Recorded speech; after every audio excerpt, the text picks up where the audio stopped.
Olá pessoal, tudo bem? Professora Michele de Biologia. O assunto de hoje vai ser vírus. Um assunto bem atual, né? A palavra vírus é uma palavra latina e significa o quê? Veneno. Então hoje nós vamos aprender um pouquinho sobre esse micro-organismo. Fazendo uma comparação, na Primeira Guerra Mundial, que foi de 1914 a 1918, aconteceu ali várias mortes devido à guerra, né? Então, 10 milhões de pessoas morreram no mundo todo e 20 milhões de pessoas ficaram feridas. Então, muita gente morreu devido à Primeira Guerra Mundial.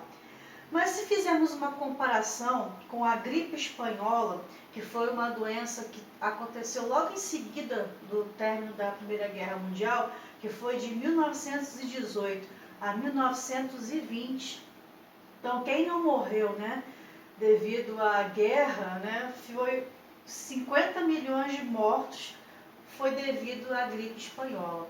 Então, um vírus que foi uma pandemia nessa época, de 1918 a 1920, matou muita gente. Assim como nós estamos vivendo uma pandemia nos nossos dias, que também está matando muitas pessoas, né?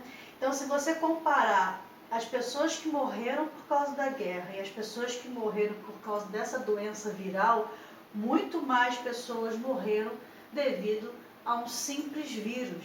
Vírus esse que é microscópio, nós não conseguimos ver, né? E não é também qualquer microscópio que se consegue observar esse micro-organismo. Ele é muito pequenininho. Então, quais são as características gerais dos vírus? Eles são acelulares. Eles não possuem célula, não tem maquinaria celular nenhuma, eles não têm célula. Mas como é que a morfologia dele é formado? É formado por proteínas e ácidos nucleicos. Ácido nucleico pode ser DNA, RNA ou os dois ao mesmo tempo. Então, a estrutura viral é feita de proteína e ácido nucleico.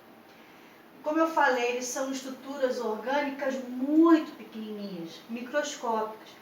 Nem com o microscópio óptico, que aumenta 5.000 vezes, tem microscópios ópticos que aumentam 1.500 vezes, mas tem alguns mais potentes que até 5.000 vezes. Nós não conseguimos visualizar vírus nesse microscópio, somente no microscópio eletrônico, tá? Que ele aumenta 1 milhão de vezes, né? Pode chegar até 1 milhão de vezes. Para você ver como o vírus ele é pequenininho, eu fiz aqui uma comparação.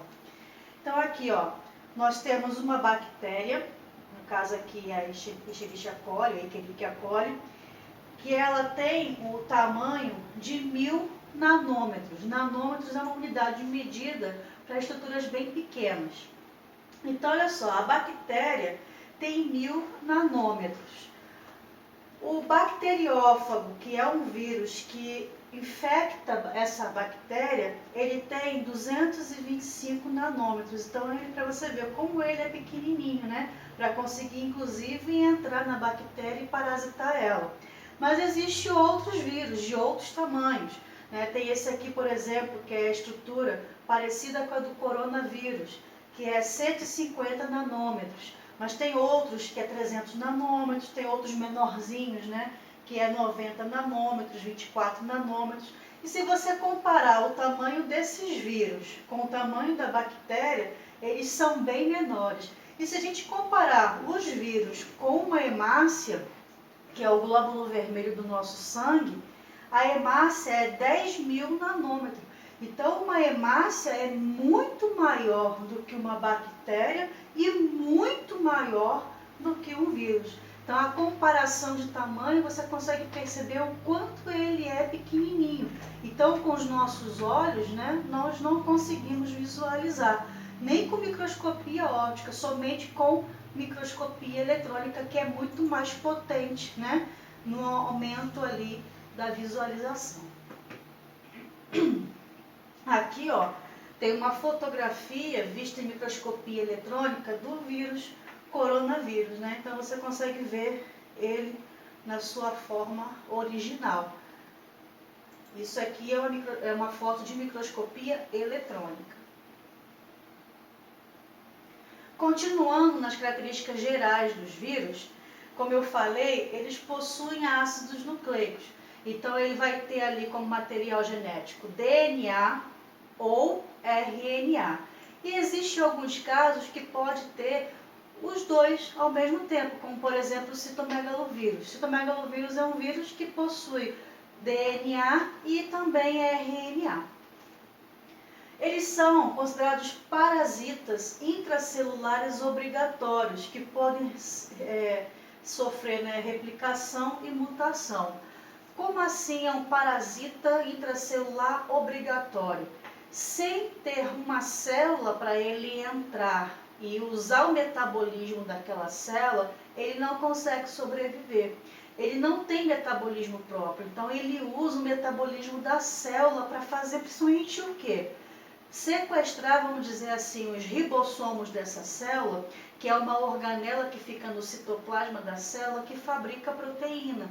Então ele precisa de fabricar proteína porque a estrutura dele é feita de proteína. Então ele precisa da célula para fabricar essa proteína para ele.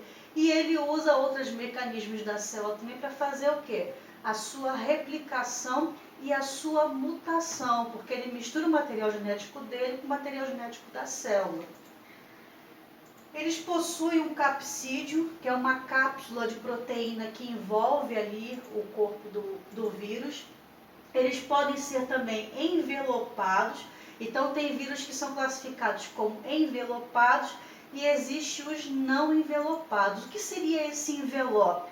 É mais uma capa, né, lipoproteica, tem lipídios e proteínas ali, então é uma camada extra para poder proteger o vírus, tá? E ajuda também eles a fazerem o quê? Penetrar melhor na célula.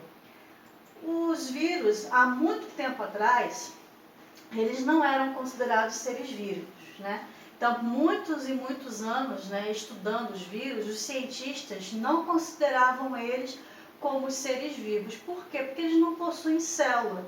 Só que de um tempo para cá, ou seja, isso é recente, os cientistas começaram a verificar que por eles terem, né, na sua composição os ácidos nucleicos, que é o DNA ou RNA, então eles poderiam ser considerados sim como seres vivos. Então hoje, se você pegar livros e artigos e alguma coisa falando sobre esses micro-organismos, você já consegue observar ali que se trata sim de um ser vivo. Por quê? Porque possui material genético.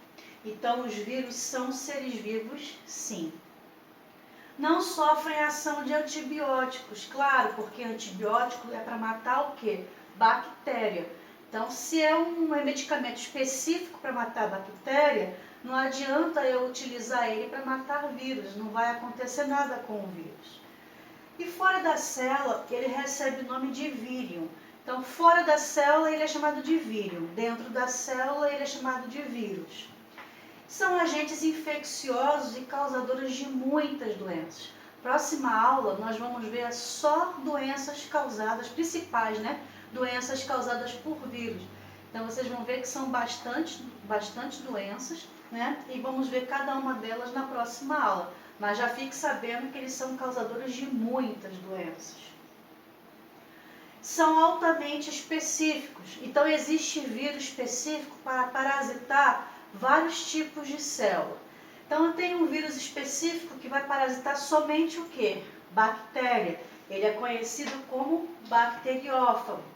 Existe vírus específico para parasitar fungo, é chamado de micófago.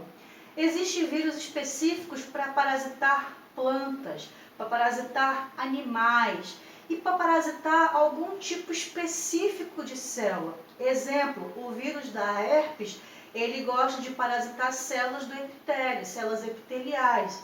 O coronavírus, por exemplo, ele infecta células do aparelho respiratório. Então, existem vírus específicos para determinado tipo de células, ok? E aqui, ó, tem vários modelos, né? São vários formatos da sua morfologia externa. Nós vemos aqui, ó, o HIV, o vírus da hepatite B, vírus ebola, o bacteriófago que parasita as bactérias, O vírus da herpes, da raiva, o rotavírus, que causa diarreias muito fortes, o da influenza, que é o da gripe, o adenovírus, o papilomavírus. Então, existem vários tipos de vírus e com várias morfologias diferentes. Mas, no geral, né, a maioria dos vírus, eles são assim, ó. Aqui dentro vai possuir o material genético, que pode ser DNA, pode ser RNA ou pode ser os dois. Então, aqui dentro do vírus vai ficar o material genético. Em volta do material genético vai ter uma cápsula, que a gente chama de capsídeo. Essa cápsula é feita de proteínas, tá? Que fica bem aqui, ó, em volta do material genético. Ao redor vai ter uma membrana lipídica.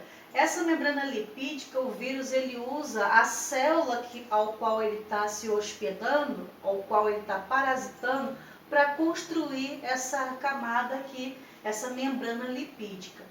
E tem também essas estruturas aqui, ó, que são estruturas que ficam presas na membrana lipídica, que são glicoproteínas, que são moléculas de proteínas que ficam ligadas ali a um açúcar, né? Por isso que é glico de glicose, né? Açúcar e proteína. Então, é glicose e proteína junto, que fica aqui aderida a essa membrana da célula hospedeira, do qual o vírus vai fazer o quê?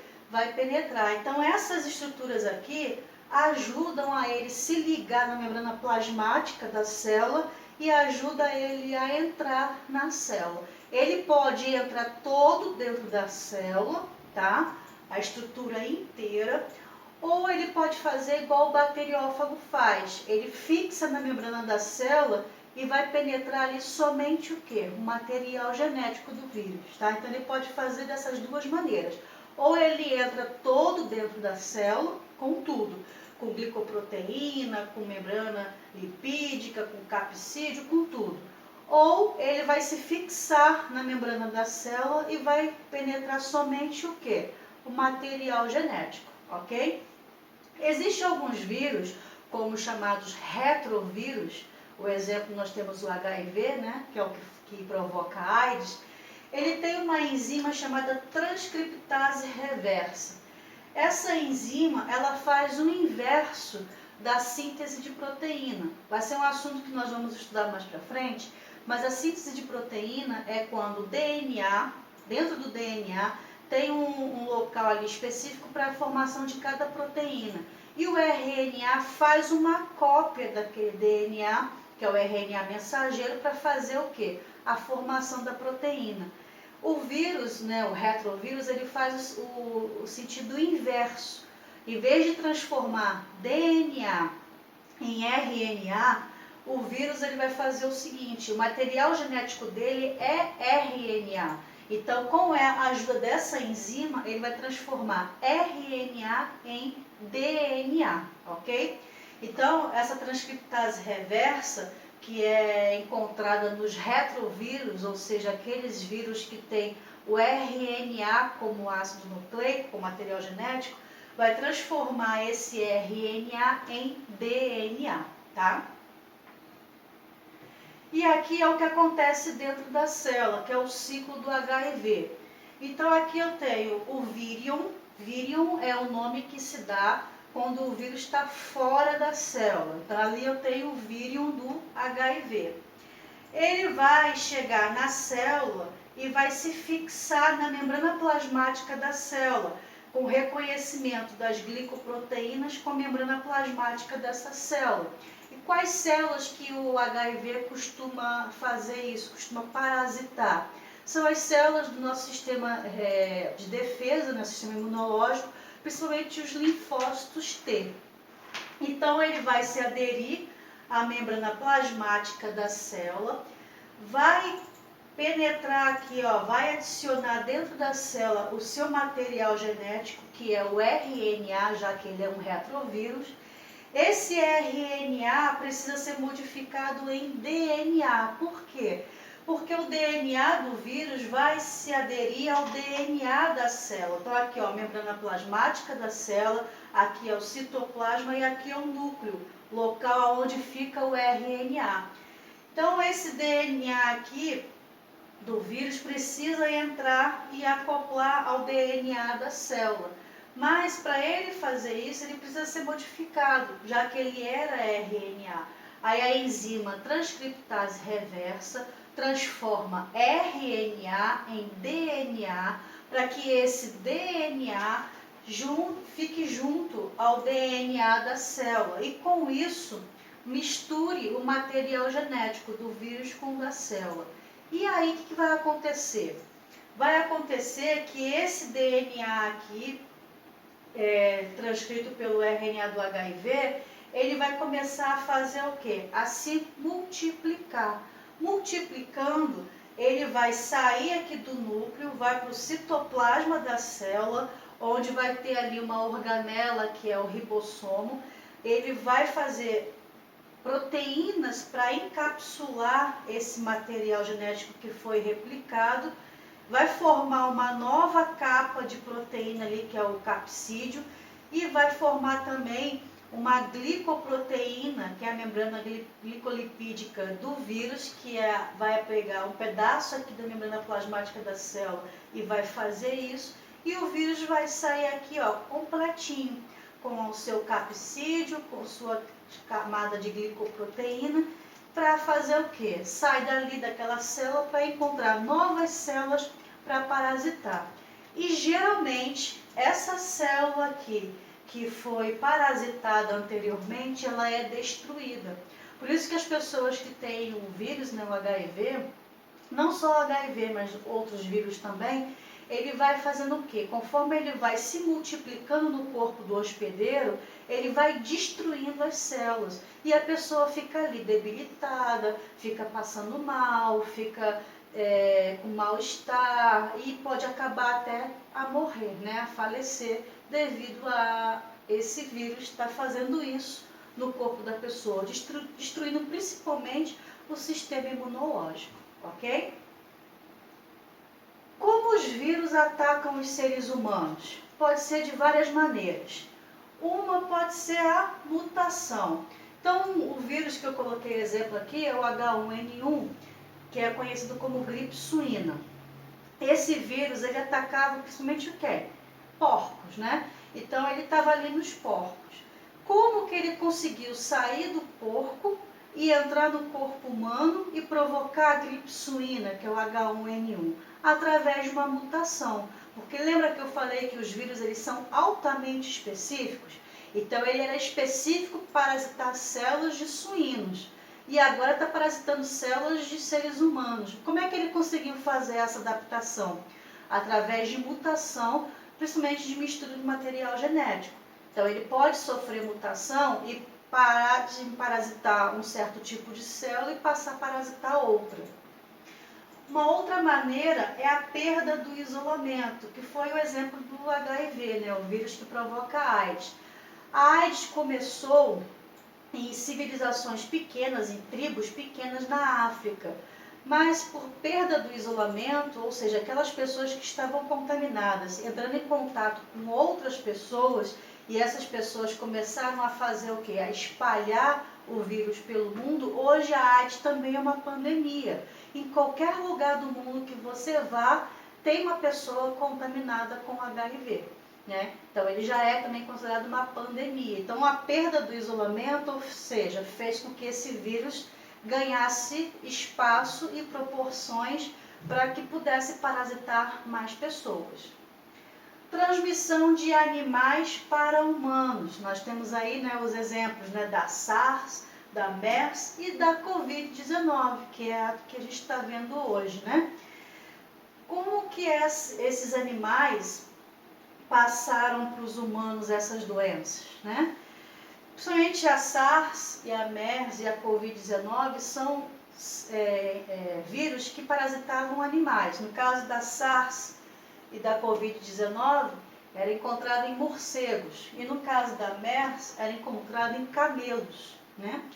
Então, esses animais tinham esses vírus e os humanos entrando em contato com esses animais, né, ou se alimentando, no caso dos chineses, né, que comem morcegos, ou no caso do Oriente Médio, que tem lá os camelos, né? O camelo de repente espirrando, ou entrando em contato com o camelo mesmo, até o leite do camelo. Então, entrando em contato com esses materiais, esses fluidos biológicos desses animais, o vírus conseguiu penetrar no corpo humano, sofreu mutação e começou a parasitar as células e causar a doença. Então aqui tem uma linha do tempo em relação à família do coronavírus. Os primeiros coronavírus que foram identificados no mundo, né, foi em 1960. Dois tipos de coronavírus foram identificados, que é o 229E e o OC43. Esses dois, eles só causavam uma leve gripe, como se fosse um resfriado. A pessoa ficava ali um pouco debilitada, mas ficava boa logo. Então não se levou muito em consideração. Mas no ano de 2002 para 2003, principalmente no ano de 2003, surgiu a SARS, que é Síndrome Respiratória Aguda Severa, né? Esse vírus, ele parasita o sistema respiratório da pessoa, provocando ali uma gripe forte e levando até a pneumonia. Essa SARS matou 800 pessoas aproximadamente no mundo. Então, ela mesmo sendo uma pandemia, se espalhado com facilidade, mas foi conseguido controlar ela de forma que não matou tanta gente assim. Então, aproximadamente 800 pessoas aqui morreram no ano de 2003. Em 2004 foi identificado esse outro vírus, também da família do coronavírus, que é o HCoV-NL63. Em 2005 foi o HKU, que foi em Hong Kong, né, que foi descoberto esse vírus. Também todos eles atacando o sistema respiratório. Em 2012 foi encontrado o MERS, que é Síndrome Respiratória do Oriente Médio, que foi o que contaminou ali, né, os camelos, e os camelos passaram para os humanos. Então, em 2012 teve essa manifestação do coronavírus, né, desse tipo aqui, que matou também aproximadamente 858 pessoas. Então, esses dois aqui, até que não fizeram assim, comparando com o que a gente tem visto hoje, né, não fizeram assim tantas mortes.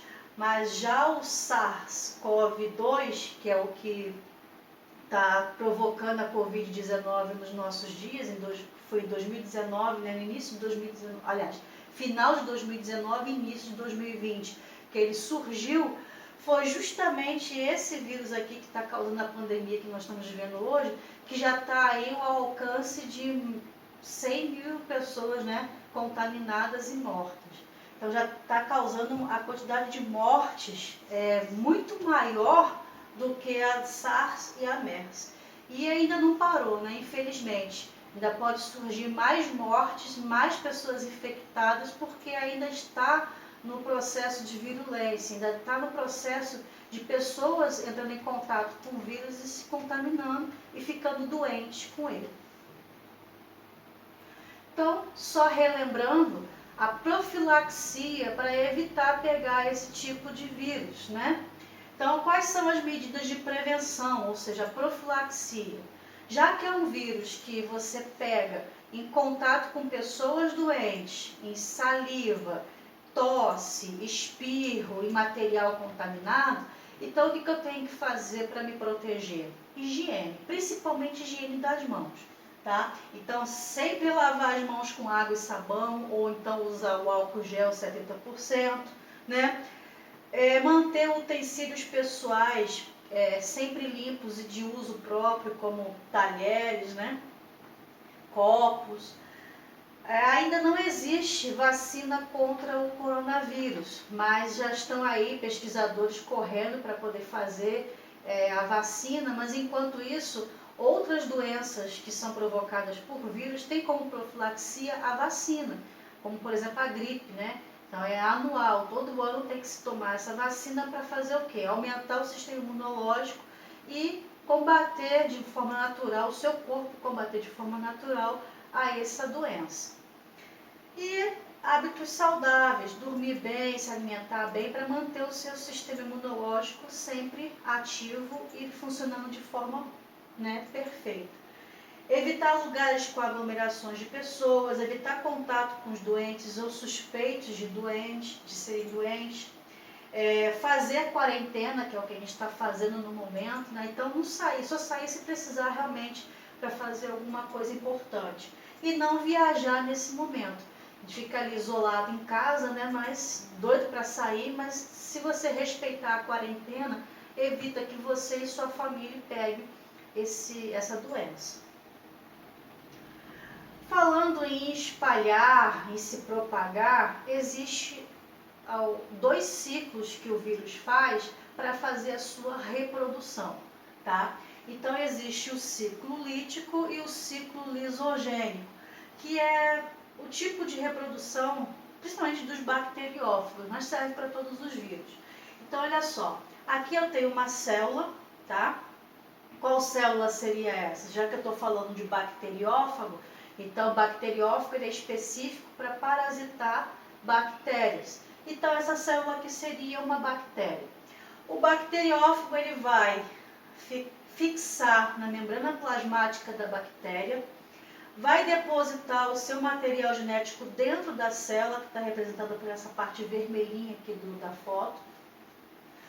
O material genético do vírus vai se acoplar ao material genético da célula e quando essa bactéria se multiplicar, a bactéria faz divisão binária ou sessiparidade ou bipartição, que é o nome da reprodução da bactéria, é que uma célula vai se dividir em 2.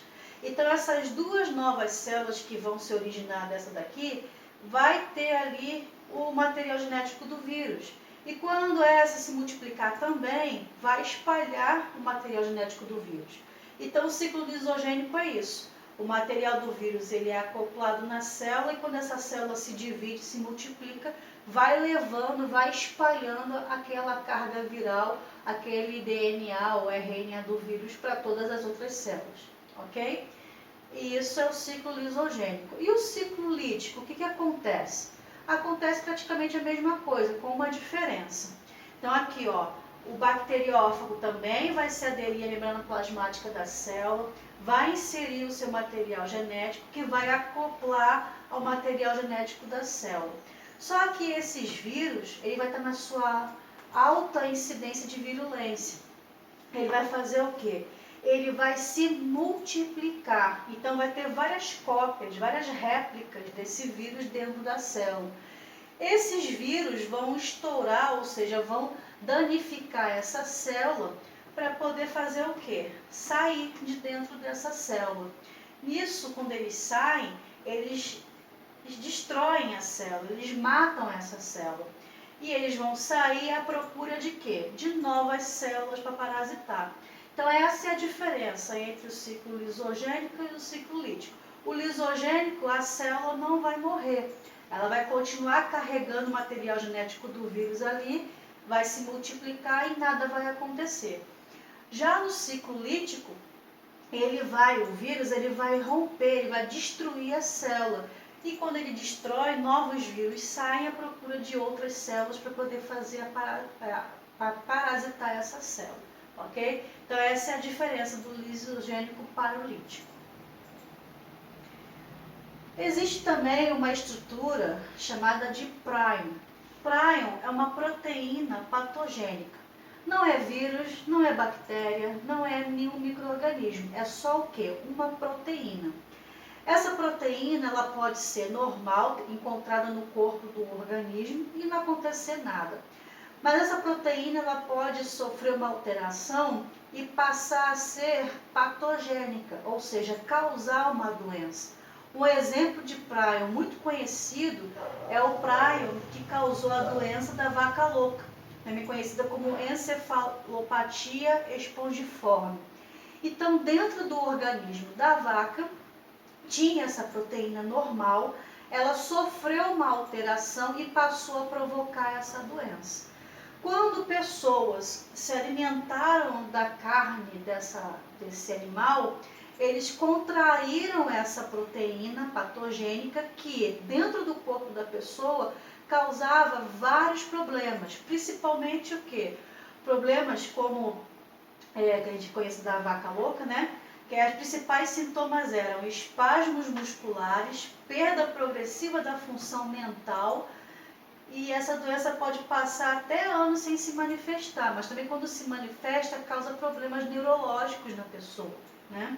Então, o mal tem 3 origens distintas: esporádicas, herdada geneticamente, ou infecciosa, com a variante de ingestão de carne bovina contaminada. A doença atinge principalmente adultos, em particular pessoas, né, acima dos 60 anos.